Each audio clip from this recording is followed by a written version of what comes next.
नमस्कार दोस्तों, मेरे YouTube चैनल पे आप सबका बहुत-बहुत स्वागत है। तो करवा चौथ की पूजा करने के बाद आपको पूजा आपने पूरी संपन्न कर ली है, सुहाग की सामग्री चढ़ा दी है, करवा की पूजा कर दी है और यहाँ पर आपने कलश की पूजा कर दी।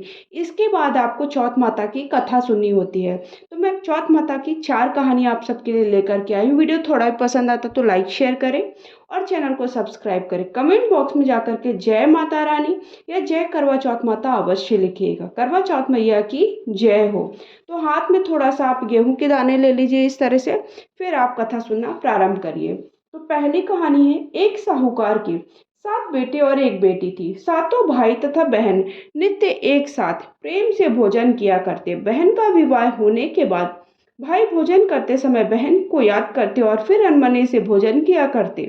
जब कार्तिक से पहले बेटी विदा होकर घर आई तो घर में खुशी छा गई। बहन भाई फिर मिलकर बैठकर भोजन करने लगे। कार्तिक कृष्ण पक्ष में करवा चौथ का व्रत किया जाता है। घर में लड़कों की बहुएं, माँ बहन सभी ने व्रत रखा। शाम को सातों भाई भोजन करने बैठे तो उनकी बहन को भोजन करने के लिए कहा। बहन बोली, आज तो मैं चंद्रमा देखने के बाद उन्हें अर्घ देकर ही भोजन करूंगी। भाई चुप होकर भोजन करने को तैयार हो गए, पर सबसे छोटा भाई बहन को बहुत प्यार करता था। उसने सोचा कि बहन चंद्र से निकलने तक कहीं भूख से न रह पाएगी तो क्या होगा। उसने भाइयों से सलाह करके वृक्ष के सहारे सीढ़ी लगाई और चलनी के पीछे दीपक रखकर उसके प्रकाश के चंद्रमा बता दिया और भोली बहन को अर्घ देने को कहा। भाइयों ने इस तरह बहन से अर्घ दिलाकर भोजन करने को कहा। बहन ने अपने भाइयों से भी भोजन करने को कहा, किंतु उन्होंने भाइयों के द्वारा छल किया गया बताकर ननद को भी भोजन करने को मना किया। फिर भी भोली बहन ने भाइयों के बहकाने में आकर भोजन कर लिया। बहन जब भोजन करने बैठी तो पहले ग्रास में पहला जो उन्हें उसने निवाला लिया उसमें बाल निकला। दूसरा कौर मुंह तक निकलने जैसे ही पहुंचा, कुत्ते ने कान फटफटाए, जो कि बहुत ही अपशगुन संदेश होते हैं। उसके बाद भी बहन ने भाइयों के साथ कुछ भोजन कर ही लिया, लेकिन तभी उसके ससुराल से उसके पति की तबीयत खराब होने की खबर आई। वह छोटे भाई को लेकर जब तक ससुराल पहुंची तब तक पति की मृत्यु हो चुकी थी। वहां उसकी मौत पर भारी कोहराम मचा हुआ था। मां ने अपनी लड़की को ससुराल भेजते समय समझाया था कि जब वह पति के गांव पहुंचे तो घर जाते समय रास्ते में जो भी बड़े व्यक्ति स्त्रियां मिले उनके पांव छूती जाए, आशीर्वाद प्राप्त करते जाए। ऐसा ही किया। जब वह पति के घर पहुंची तो वहां का हाल देखकर हतप्रभ हो गई। मुख से एक बार चीख निकली, फिर वह गुमसुम सी एक और बैठ गई। उसकी सास ने उसे धरती पर पड़े पति के पास ला बिठाया। कुछ देर बाद वह जोर जोर से डकारने लगी। बोली, हाय, भूल से व्रत का भंग कर दिया। हे गणेश जी महाराज, आप मुझे क्षमा कर दो, मेरा अपराध आप भी क्षमा करो। इस तरह वह कहती हुई जोर जोर से रोने लगी। तभी शंकर पार्वती उधर से निकले। पार्वती जी ने हाल जानकर कहा, हे स्वामी, यह तो बहुत कम उम्र में ही विधवा हो गई है, आप शेष जीवन कैसे काटेंगे? हे प्रभु, आप कुछ कीजिए। शंकर भगवान बोले, प्रिय, अपना सही है, किंतु यह अपराध तो गणेश जी के प्रति हुआ है, वही इसे संभालेंगे। उन्होंने गणेश जी से उसे सुहागन बने रहने के लिए कुछ करने को कहा। तब गणेश जी ने व्रत खंडन करने की उनकी भूल को क्षमा कर दिया और कहा कि वह अब अगली करवा चौथ का व्रत करने में भूल ना करे। तब उसका पति राम राम कहकर उठ बैठ गया। मैं तो आज बहुत सोया हूँ, घर में आनंद छा गया। बहू ने वर्ष के सभी चौथ माता के व्रत किए। सभी चौथ माताओं ने कार्तिक की सबसे बड़ी करवा चौथ का व्रत करके अखंड सौभाग्य पाने की बात कही। तब उसने कार्तिक आने पर करवा चौथ का व्रत विधि पूर्वक किया, अपने पति सहित सुख से रहने लगी। अब वह प्रतिवर्ष करवा चौथ का व्रत हंसी खुशी किया करती। हे करवा चौथ माता, आपने जिस तरह साहूकार बेटी की को व्रत करने पर उसके पति को दीर्घायु प्रदान किया, उसे सौभाग्य दिया, उसी तरह प्रसन्न होकर सभी व्रत करके इस कथा को पढ़ने सुनने वाले देवियों को भी उत्तम और अखंड सौभाग्य प्रदान करें। इस तरह से करवा चौथ माता की कहानी संपन्न हुई। बोले करवा चौथ माता की जय हो। करवा चौथ माता की दूसरी कहानी है, प्राचीन समय में एक पतिव्रत स्त्रियां थी, उसका नाम करवा था। वह अपने पति की सेवा करने में कोई कमी न छोड़ती। कार्तिक कृष्ण पक्ष की चतुर्थी के दिन उसका पति जब स्नान कर रहा था तो एक मगरमच्छ उसका पैर पकड़कर नदी में ले जाने लगा। तब पति जोर जोर से करवा करवा कहकर पत्नी को बुलाने लगा। पत्नी ने यह सब देखा तो उसने अपनी साड़ी में एक सूत खींचकर मगर की ओर फेंक दिया।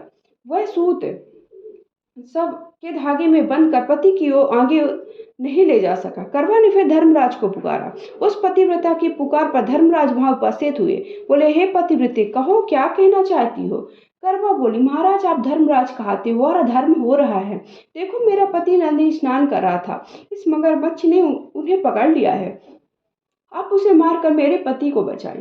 यमराज बोले, हे पुत्री, मगरमच्छ की आयु अभी मरने की नहीं है, अभी इसकी आयु शेष, इसलिए मैं इसको मृत्यु नहीं दे सकता। करवा बोली, हे भगवान, आप धर्मराज है, आपका धर्म दुष्टों को दंड देने का है, फिर आप ऐसा क्यों नहीं करते हैं। धर्मराज उसकी बात सुनकर मौन थे। तब करवा फिर बोली कि तो अब मैं मगरमच्छ को नदी सहित नष्ट कर दूंगी। यमराज बोली, ऐसा मत करो पतिव्रते, नदी के नष्ट होने से सभी प्राणी दुखी हो जाएंगे। ऐसा कहकर उन्होंने अपने पति को छुड़ाकर मगर को सीधा यमपुरी भेज दिया। कहा, हे देवी, आज कार्तिक कृष्ण पक्ष की चतुर्थी है, श्री गणेश जी की पूजा का दिन है। तुम्हारे करवा नाम से ही गणेश चतुर्थी प्रसिद्ध होगा। इस दिन जो सुहागिनी अपने पति की दीर्घायु के लिए चंद्रोदय होने पर अर्घ्य देकर पूजा करेंगी, उनकी इस व्रत के प्रभाव समस्त मनोकामनाएं पूर्ण होगी। आज तुम्हारा पतिव्रत धर्म भी धन हुआ, तुमने अपने पति के प्राण बचाए। उसी समय से ही करवा चौथ व्रत पतिव्रताओं में प्रसिद्ध हुआ। हे चौथ माता, जैसा पुण्य फल पतिव्रता करवा को आपने दिया, वैसा आपका व्रत रखने वाले सभी को दे। करवा चौथ व्रत का फल प्रदान करे, उनके पति को दीर्घायु और सुख संपत्ति प्रदान करे। जय करवा चौथ माता। इस तरह से करवा चौथ की दूसरी कहानी संपन्न हुई। करवा चौथ की तीसरी कहानी है द्रौपदी की। एक समय पांडु पुत्र अर्जुन नीलगिरी पर्वत पर तपस्या करने चले गए। उनके पीछे उनकी भ्राता द्रौपदी को अनेक संकटों का सामना करना पड़ा। साथ ही द्रौपदी भी अर्जुन के विषय में चिंतित रहने लगी। एक दिन द्रौपदी ने भगवान श्री कृष्ण का स्मरण किया। दर्शन करने देने पर उनको संकटों के विषय में बताया। तब शोकाकुल सती द्रौपदी को धैर्य बंधाते हुए श्री कृष्ण संकटों के निवारण हेतु एक प्राचीन कथा सुनाकर यह व्रतानुष्ठान करने को परामर्श दिया। उन्होंने द्रौपदी को बताया कि एक बार महिलाओं को कष्टों से दुखी देखकर पार्वती जी ने भोलेनाथ को ऐसा व्रत बताने को कहा जो सुहागन स्त्री को हर प्रकार से सुखी बनाए, पतियों को दीर्घायु प्रदान करे, सदा सुहागन रहे। तब श्री शंकर जी ने अपने पति को प्राचीन व्रत का वर्णन कर विवाहित स्त्रियों को हर प्रकार से सुख संपन्न एवं पतियों को दीर्घायु प्राप्त करने वाला यह व्रत बताया। उन्होंने कहा कि एक समय एक ब्राह्मण परिवार 4 पुत्रों के अलावा एक कन्या गुणवती थी। परिवार के सभी व्यक्ति धार्मिक थे। वर्ष के सभी व्रत पूजा किया करते। एक बार कार्तिक कृष्ण पक्ष चतुर्थी को माँ बेटी लड़कों की बहुओं ने करवा चौथ का व्रत किया। सायंकाल का व्रत समस्त तैयारी हो गई। चंद्रोदय होने की प्रतीक्षा हो रही थी। घर में पूरी पकवान बने। बेटी गुणवती को पकवानों की सुगंध ने उसकी भूख को जगा दिया। भूखी और व्याकुल देख उसके दयालु भाइयों ने छल से भोजन कराने की सोच ली। उन्होंने पीपल वृक्ष के आड़ में नकली चंद्रमा दिखाकर बहन गुणवती से अर्घ्य दिलाया और उसे भोजन करा दिया। भोजन करने से वह बैठी ही थी कि ससुराल से अचानक पति के देहांत की खबर आ गई। चित्कार करती हुई ससुराल पहुंची तो स्त्रियां तरह तरह की बातें कहने लगी। बोली, व्रत खंडिनी आ गई, कोई कहती अपने पति को ब्याह होते ही खा गई, पति मरने का उसे गहरा सदमा लगा।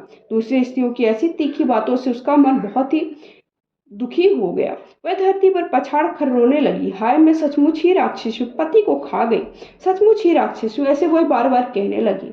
इतनी भूखी थी कि मैंने भोजन ही अपने पति को ही खा लिया। इस तरह विलाप करती हुई गुणवती अपने पति के साथ सती होने के लिए भागी भागी शमशान पहुंची। चिता में कूदना ही चाहती थी कि चौथ माता ने उसे रोक लिया। बोली, बेटी तुम्हारी भूल नहीं है, तुम्हें भाइयों ने भुलावे में डाल दिया था। देखो तेरा पति अब जीवित हो उठा है, तुम घर जाकर उसकी प्रतीक्षा करो। गुणवती घर पहुंची तो उसका पति वहां बैठा मिला। घर में चारों ओर खुशियां छा गई। स्त्रियां कहने लगी कि गुणवती का पतिव्रत धन्य है और सत्य है। तब गुणवती सहित सभी स्त्रियों ने अगले करवा चौथ आने पर विधि पूर्वक पारण करने का निश्चय किया। कृष्ण पक्ष में जब फिर करवा चौथ आई तो गुणवती ने सब भांति विधि पूर्वक व्रत किया। श्री कृष्ण जी बोले, हे द्रौपदी, तुम भी इस व्रत को करो, तुम्हारे सारे संकट दूर हो जाएंगे। कार्तिक मास अगला ही महीना है, तुम करवा चौथ व्रत को विधि पूर्वक करोगी तो अपने सभी संकटों से मुक्ति पाओगे। इस तरह से करवा चौथ मैया की बोलिए जय हो। तीसरी कहानी संपन्न होती। करवा चौथ की अंतिम और चौथी कहानी बंडा भैया की कहानी बहुत ही रोचक कहानी है, ध्यान से सुनिएगा। अगर वीडियो अभी तक आपने लाइक नहीं किया तो प्लीज़ वीडियो को लाइक करिए, चैनल को सब्सक्राइब करिए, कमेंट बॉक्स में जाकर के जय करवा चौथ माता लिखिए।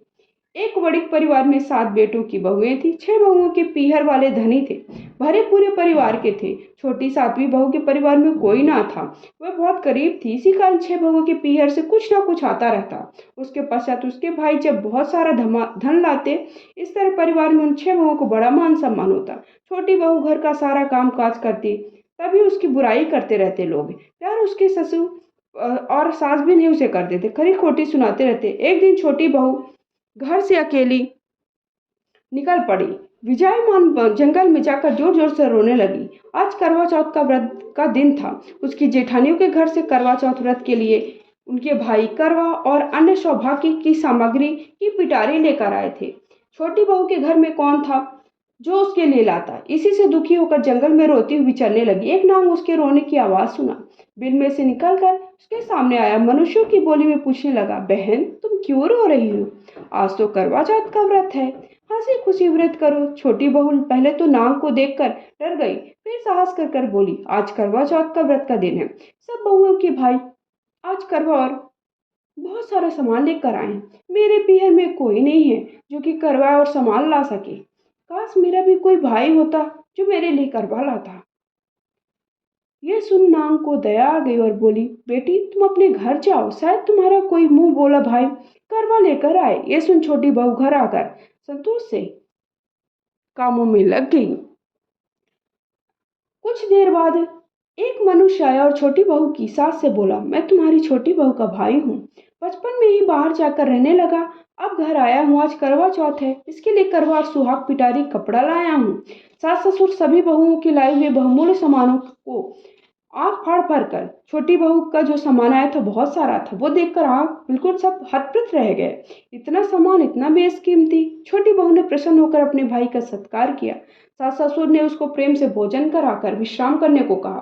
करवा चौथ का व्रत हंसी खुशी हो गया। अगले दिन छोटी बहू का भाई उसके सास से बोला, माता जी मैं बहन को कुछ दिन घर ले जाकर रखना चाहता हूँ, इसे मेरे साथ भेज दी। सास ने उसे प्रसन्नता पूर्वक भाई के साथ भेज दिया।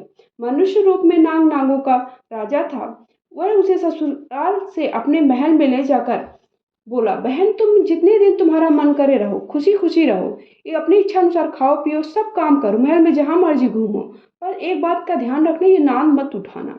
छोटी बहू भाई के महल में आराम से रह रही थी। एक दिन जब भाई कहीं चला गया तो नान का ढक्कन उठाकर देखने का विचार किया। सोने महल में नान के ढक्कन को उठाया तो उसमें नान के बच्चे इधर उधर घूमते मिले। जब उसे किसी आने का आभास हो तो जल्दी से उसने नांद रखा। जल्दी जल्दी में नांग ढक्कन रखने के कारण बच्चे की पूंछ दब गई और उससे वह पूंछ कट गई। शाम को नांग भैया आया। बहन ने सच बात कर कहकर अपनी गलती के लिए क्षमा याचना मांगी। नांग भैया ने उसे क्षमा कर दिया। पूछा का वह पूछ कटा नांग बंडा बंडा नाम से चिढ़ता। उसने एक दिन नागिन से माँ से पूछा उसकी पूछ कैसे करती, तब उसे मालूम हुआ कि उसकी बहन ने ननद नान का ढक्कन जल्दी जल्दी में रख दिया, उससे उसकी पूछ कट गई। बंडा बोला, मैं इससे बदला लूंगा, कुछ नहीं जानता मैं। उन माँ ने बहुत समझाया लेकिन वह उसे नहीं समझा और वह गलती सोच रहा था कि उसने गलती की है, जानकर तो नहीं किया है, ये माँ बार बार समझा रही थी। बंडा बोला, मैं कुछ नहीं जानता, मैं बदला लूंगा। एक दिन बंडा अपनी बहन के घर चुपचाप छिप कर बैठ गया। वह अफसर की ताक में था कि वह जैसे मौका मिलेगा काट खाएगा। कमरे में जहां बंडा छिपा था छोटी बहू आई। वह उसकी सास आई और बातों बातों में बहू से पूछने लगी, बहू तुझे सबसे प्यारा भाई कौन लगता है?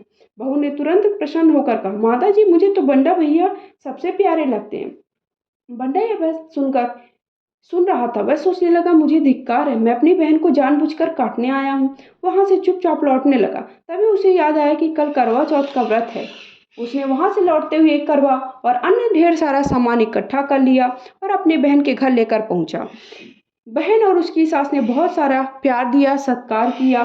बोला, माँ।